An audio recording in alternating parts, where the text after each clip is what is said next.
You know, guys, I have some very terrible news. Of course, it is Call of Duty related. Of course, there's something else going on with MW2. There's something else going on with Activision and Call of Duty and Warzone 2 that I haven't talked about yet. But for the channel, there is some terrible news, unfortunately. Guys, after today's video, I have officially run out of gameplays. Guys, I haven't touched this game in a very long time, and I know a lot of people want to say, "Oh, you're still playing the game, but you complain about it. Oh, you're ranting for views, but you still play the game." Nope. I haven't touched this game in quite some time, but it seems like now I kind of have to because I'm running out of gameplay, there's none left, and the new season's coming out, so unfortunately for me, my vacation is over. But enough talk about the Scatmaster, I gotta talk about Call of Duty because I haven't talked about this yet, and this is something that I've seen some people comment on because it's pretty funny. Call of Duty has become extremely desperate because, as it turns out, in a weird sequence of events, I've never seen this happen before in COD history. But Activision and Infinity Ward have become so desperate for people to touch this game that now you are being given rewards for getting your friends to touch this pile of shit. That's right, guys, this comes from Charlie Intel. Activision has announced the Recruit a Friend offer for Warzone 2. Recruit friends who haven't played Warzone 2 before and get rewards. Well, if you look into this, it says anyone who has at least 3 hours played on the game and has an account older than 60 days, blah blah blah, this game is a whole pile of dog shit. In other words, if they have not jumped back into Warzone 2 since its launch, now is a great time to drop back in. It also says recruits and recruiters can then earn some great rewards for completing a few simple challenges together, such as playing games, which I don't know how that's challenging, or completing contracts in matches. These rewards include up to 2 weapon blueprints, 1 akimbo sidearm blueprint and another one for the SMG class, as well as double XP tokens, calling cards, and more. And I went and figured out what more is. It's a fucking sticker or an emblem. Now, you can contest this however you want. If you're a gooch slicker, you're gonna come out here and say something along the lines of, "Oh, Fooly, that doesn't mean the game is dying. That doesn't mean the game's dead." And you know what? No. You're right. It doesn't mean the game is dead. It means the game is such a fat pile of horse shit that Activision and Infinity Ward are so desperate to get people to at least touch this game once per month for their whole monthly active user metric that they're willing to bribe people to get their friends to touch this game. And the reward for doing so are some fucking PNG stickers. Now look, guys, I'm not saying this isn't gonna work, because if we're gonna be completely honest, you can convince a gooch slicker to touch this game by telling them absolutely fucking anything. But personally, if it were me in charge, I would really look at Warzone 2 specifically, and honestly, I'd do the exact same for MW2, because if Warzone 2 is dying and it's not too good, MW2's multiplayer is even worse. And let me tell you, my way of getting people to hop back on the game would not be to bribe them with stickers. You know what I would do as the Scatmaster, guys? It's very easy, it's very simple. I would just make the game better. I don't know how this is a new concept. I don't know how some people are confused about this, but you know when you get feedback from anybody, you know you're supposed to take it into consideration if you're working on a live product that needs to be updated constantly. Multiplayer fans as well as Warzone fans have been giving feedback, and these developers simply don't do shit with it until it's too late. Obviously, there's gonna be a lot of changes to Warzone. They've talked about movement changes, sniper changes, plating changes. We're nearing the middle of April pretty soon, and you wonder why the developers are desperate for people to touch the game. Because you don't fucking listen when people are giving you feedback initially. And I know I've talked about this multiple times about just listening to the community and to every single person who wants to comment, "Oh, you made the same video last time. You've talked about the exact same thing 5, 6, 7, 8, 9, 10 videos in a row." I'm gonna make my response to you as as clear as possible. Common gooch licker, listen to me and listen well. This fucking ball sack that you sucked on 3 videos ago, it's gonna be the same ball sack you suck on today. It's gonna be the same ball sack that you suck on in the next video, you fat fuck. But listen guys, there's nothing complicated about this. There are 2 things that are very true here. 1, the game is fucking dying.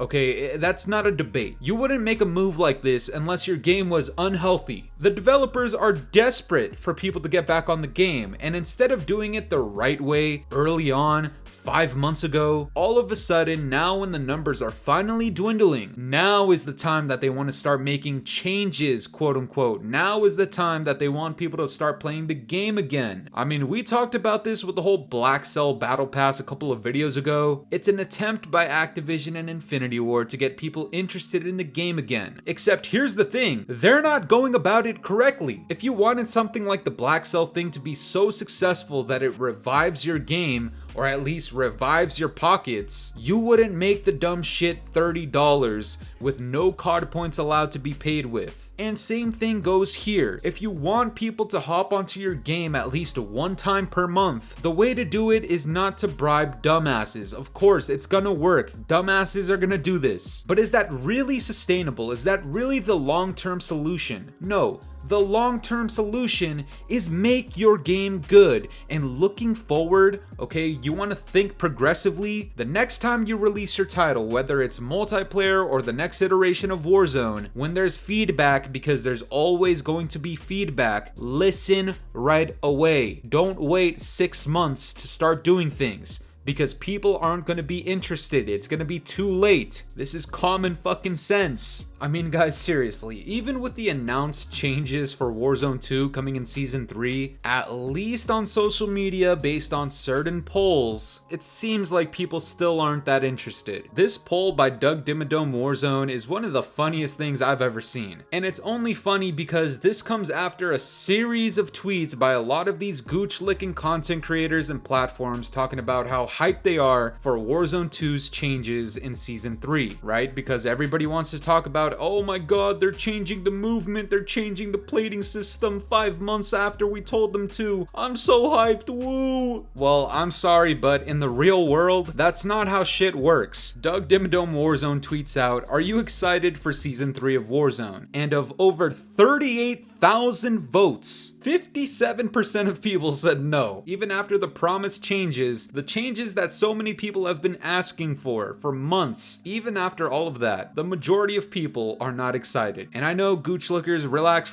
don't say it, I understand. It's not a real metric. It's not anything significant in the larger scheme of things. The reason I'm bringing it up is not because it's a solidified fact. I'm bringing it up because it's fucking funny. It shows me that the developers, their efforts are for nothing because they didn't care initially. All they wanted was the money up front. They didn't realize that they actually had to put in work and effort into making the game good. And even though it's worked for years and years and years and you nostalgia baited for many years, when it comes down to it, months after your game launched, you can see all of the unhealthy side effects that having a horrible launch has on the game. And this is something that I've talked about many times, guys. The launch of your game, the launch of your product is extremely important. It dictates everything else that happens after. If your launch sucks, and then Season 1 comes out and it's not very good, people are gonna drop off instantly. And that's exactly what happened. We had something around a 75% player base drop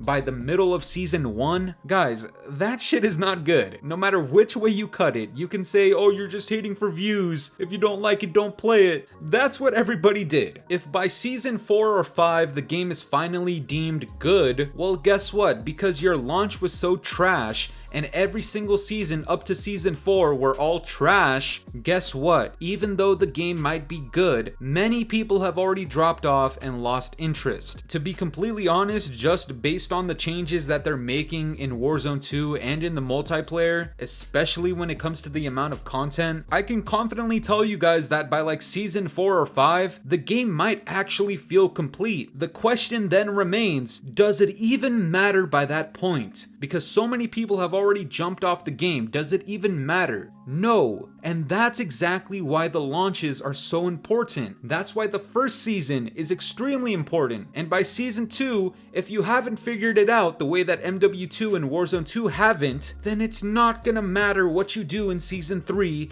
or 4 or 5. Again, maybe to the common gooch licker, this is like the most advanced thinking ever. To people with an IQ that's mildly adequate, again, this is common sense. Honestly, I just think this entire thing with recruiting a friend is just a poor, desperate attempt at getting people to play the game again, when the solution has been staring us in the face the entire time. Just make better decisions. It's obvious that Infinity Ward does not know what they're doing when it comes to their design decisions. We've given them the proper feedback. People have been respectful about their feedback. And then there's other dickheads like me who are not respectful with our feedback at all. And no matter which way you do it, whether you're respectful or not, the dumb motherfuckers don't listen. It's obvious that the game's not doing too well. And when the developers start pulling out weird tactics like this to get people to hop back on the game, I'm sorry to tell you, but it just proves that point even more. But that's gonna do it for me today, guys. I'm curious to know what you guys think about this. Do you plan on recruiting your friends back on this game to get a sticker or a car horn? Let me know down in the comments below. And if you enjoyed today's video, make sure to leave a like, subscribe if you're new, hit the bell notifications to stay up to date with my newest videos. And yeah, guys, it's been the boy Fooly. Have yourselves a good one. I'm out of here. Toodles. It's been a very long time since the weekend. It's been a very long time.